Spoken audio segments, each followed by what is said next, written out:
just do perhaps the future of Christian music. Do the underground as well. Like, talk about exactly what it means to you guys. And if you ever played it and stuff. Yeah, like we'll tie that in with the underground, like, and the future of Christian music. That's how I'll finish up. Right, boys, tell me a bit about Dwayne. How do you see his persona? Persona. Good word. Good word. Persona. You got something on your face. I think it was he's a snot. snot. He's got a massive snot out of his nose. There you go. Is it out? Yes. It's probably all over your fingers now. I can't really see. I've got glasses on.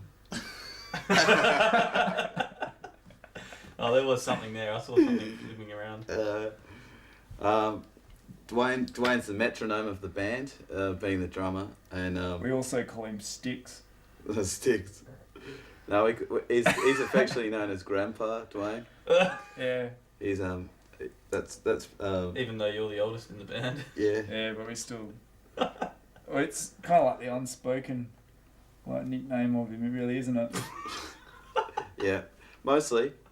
Dwayne is he's the drummer.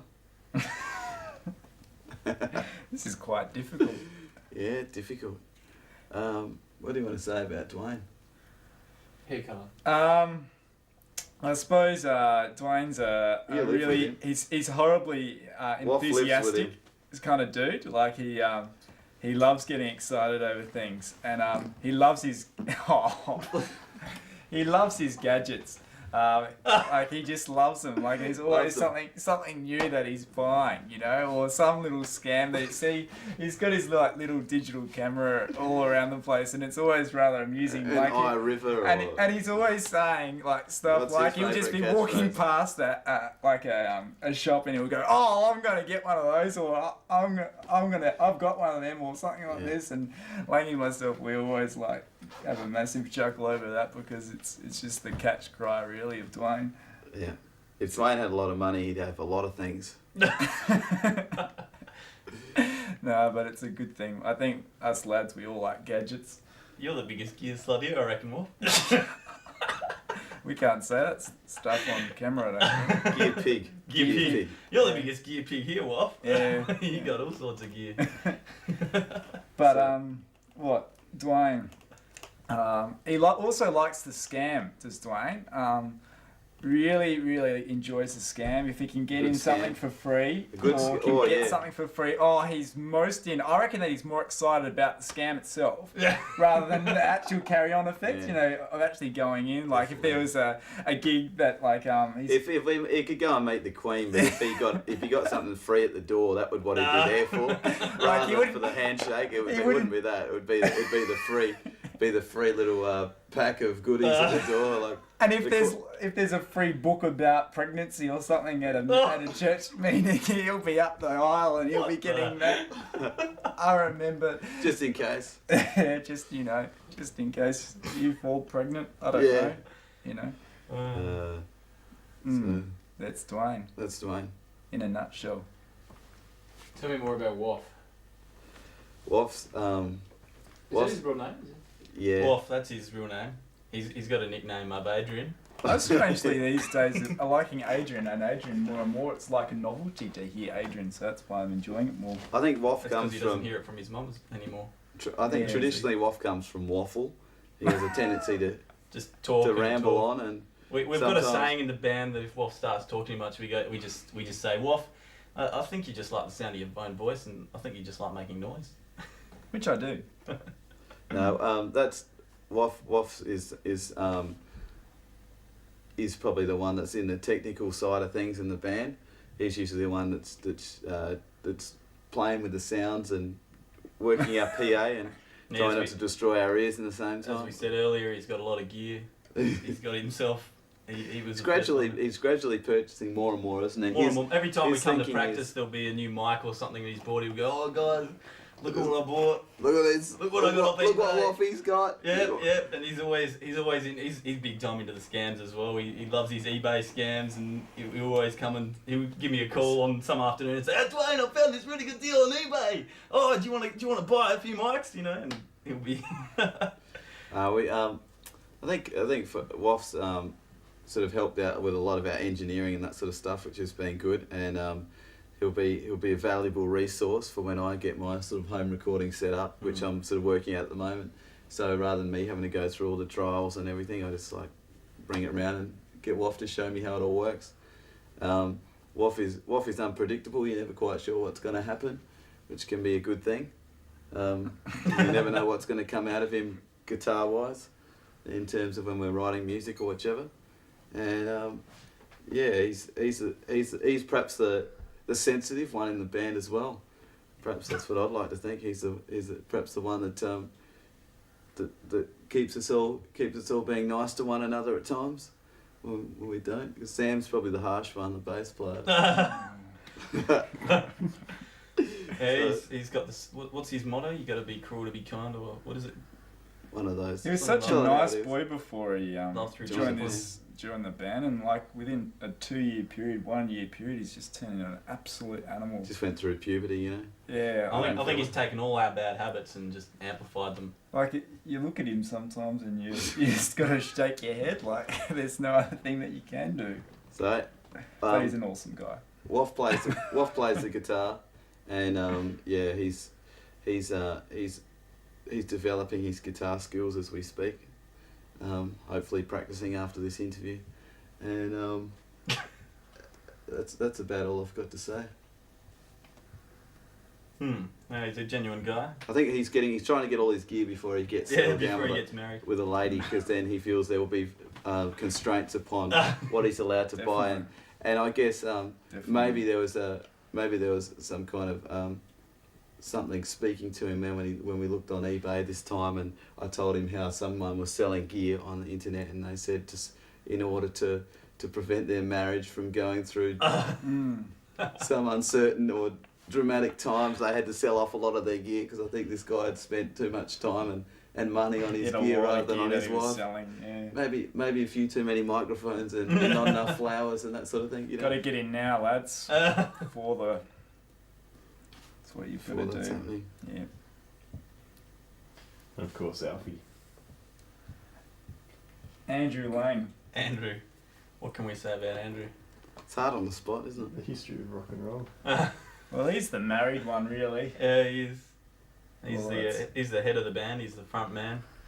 A lot of pressure on the young man's shoulders, being up front. But he somehow manages to handle the weight. I think quite well. I think having Andrew in the band certainly helped us in a few situations playing live, in the fact that he's been able to really carry the band through it and calm us down on stage. Coming up and saying a quick little comments here, just it really helps you. It really draws the band together on stage. And it really does lift the performance to the next level, because it creates a good sense of peace and relaxation among the members on stage, and it just allows us to all play to our best of our abilities on stage, I think, and there's been numerous times when he's done that. Definitely, I suppose, just because he's had that experience in past bands and that kind of gear, the Dented Fences really did... big band, big name. Really did stead him in good steads, I suppose, for the future in his rock and roll career. And still got one of those CDs, actually. And did you even do a CD for the Denteds? There might have been the odd bootleg floating around, maybe. Yeah, right. The odd bootleg. I actually found collector's editions, an old school, those Leslie Does tapes that you lads put out. Yeah, I found that the other day in a tape deck that I didn't expect to be found. Yeah, and that crazy little... Titled Nemesis, it was. Nemesis. Mm. But no, Langy, he's a top guy. He's probably the father figure of the band. He sometimes struggles a little bit with punctuality, but he's getting there. Quite regularly. We'll all be here on time, and we'll be waiting probably about half an hour for Langy to come through the door. Yeah, I think Sam's even programmed his watch now that he doesn't even bother rocking up on time. He kind of... He's got this computer program which he's typed up because he's a bit of a nut, and it kind of predicts depending on the weather and the mood, the air, and all that kind of stuff, and the alignment of the planets. Mars and Venus. It predicts how late Andrew's going to be on a particular day, so that he can actually rock up on time. Yeah, so that can be a challenge sometimes, but no, it's all good. I suppose. That's us, and the other young fellow, the bass player, he's not around, but he's, So he can't. He's off working. Yeah, he's Mr. Rhythm on the But we can bass. say what we like about him. He's a dishy. Is Sammy? He works hard behind the pots and pans and the scours. Does a lot of cleaning at work and leaves it all there. Doesn't Yeah. like to help out much other than that. No. No, he's always there to help cart my gear in. And he likes to think he's the most mature in the band. I think he's got the least to set up, but yeah, he's good with the technical side of things in terms of working out which chord might go where. Sometimes I have to struggle with that. I think about that too much. And he's quite the internet computer geek. Yeah, Kels. he is. He's the. He really does like his I think computer. every band's got to have some kind of computer geek in there. But it's not a bad thing. Like, No, you need kind it. of think, It costs you oh, lots of money. yeah, you kind of think, oh, gee, it's going to be kind of dorky. And Sammy is a little dorky in his own little way, but the girls love it. That's Oh, the they love thing. it. They love the Love it. they love the geek. If only he had some thick rimmed glasses. That would make it. That would We make should it. get him some. Mm. Come to think of it, where'd you get your glasses, Lenny? Grandma. Filthy rock and roll glasses. Grandma glasses. No, you actually bought them, didn't you? Yeah, found them in a boutique, I think, somewhere. A boutique. They're heavy. They're very heavy. They're like lead I can weights. see your nose. It's You kind of can getting hold a bit door red. open Yeah. with them. You can. They're very heavy. I think they're solid steel. So, Wow. So if you melted them down, Possibly you could iron probably even. make some money from it because it's Yeah, solid if steel. you're going somewhere, you can't take them off. Like, you can't wear them when you're going somewhere because once you take them off, you're left with big indents for about an hour afterwards. So you've got to plan if you're driving with them on. You've got to take them off an hour before you get just got somewhere. to keep wearing them, otherwise Yeah, you just look horrible. yeah. That's the You thing. won't be able to show your face in public. You'd have to Yeah. wear a mask. Yeah. So you just got to keep them wearing them. Yeah, that's the thing. Just wear them. Do you guys hang out much outside, getting together with the band? Well, a lot of our life is, in a way, the band. Well, for starters, me and Adrian, we live together. We live in this house. We're kind of housemates, so we have to put up with each other all the time. But I think we do a good job of it. We've kind of figured each other out a bit. Yeah, I think Dwayne brings the man to the relationship and Adrian brings the lady. And yeah, other than that, I sort of just hanging out. Yeah, we sort of go and do various things together, and if we can get away together, we always really enjoy each other's company. Yeah.